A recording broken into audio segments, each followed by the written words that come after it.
NotebookLM has chat sessions? Yes, it does.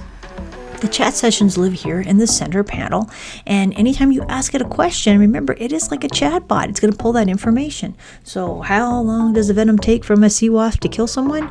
Well, here's our answers.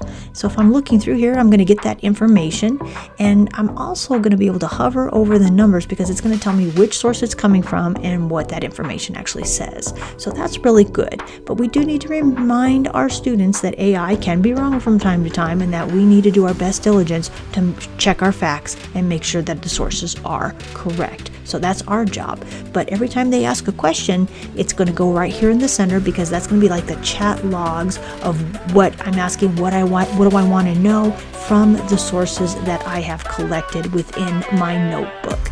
I can share this out with my students so they will have access to this, and they will be able to ask the AI questions as well. Thanks for watching, and if you hit that subscribe button, you'll get more videos about NotebookLM.